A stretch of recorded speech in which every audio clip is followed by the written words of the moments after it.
Let's get on to the telephone lines now. Frank Urinchi's Executive Secretary of the Road Safety and Accountability Africa. Good evening, sir. Thank you extremely for joining us on News at 10. Good evening. Good evening to our viewers.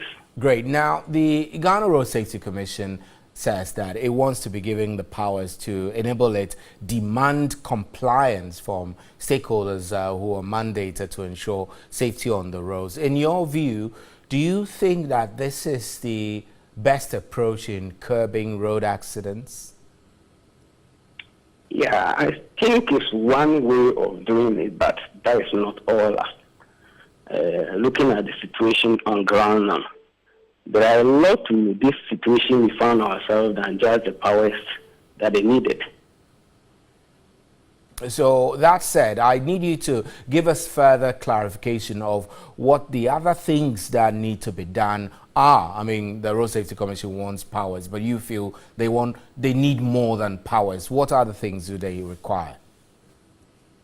Yeah, I think when you look at the issue that leads to road accidents, there are lots of factors that are contributing to these issues we find ourselves in. And broadly, we can look at it in three dimensions. We can look at education and sensitization, which I think National Road Safety Commission is empowered to deal with. We also have an issue with road constructions and maintenance, which is within the purview of Ministry of Roads and Highways, their agencies, department, and other authorities. Then the third aspect is the law enforcement. That has to do with mainly with the Ghana Police Service. And this department, that is MTTD, is entrusted this power to also deal with this situation. Right. Now, the statistics don't look good. I mean, 65 people we're learning have died through road crashes in January alone, and over 250 pedestrians have been knocked down. What would you say we're not doing right, or what are we doing wrong as a country to have recorded these huge numbers within just the first quarter, just January alone, actually? Yeah, I think one thing I think we are not doing well, as I may say, is or has to do with the construction and maintenance of roads. Now, when we look at most of these accidents that have occurred per the national statistics, most of these accidents have occurred during nights. And what are the causes? We have poor road markings.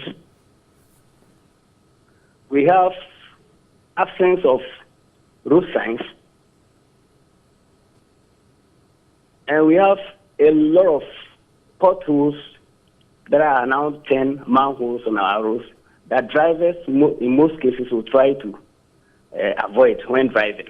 And these are some of the leading causes of accidents on our roads. And this has to be done by our Ministry of Roads and Highways. And if at least some of these things are done, drastically road accidents could be reduced. We also have situations where there are no safe crossings for pupils going to schools and elderly in our society, as well as disabled people. And these are some of the few things that should be done that have been ignored. And when most of these things are done, I think accidents could be reduced drastically. Right. Mr. Urinchi, we're grateful for your time. Thank you extremely. A very sad narrative. But that's it for the big one. We'll be right back with more news. Please don't go away.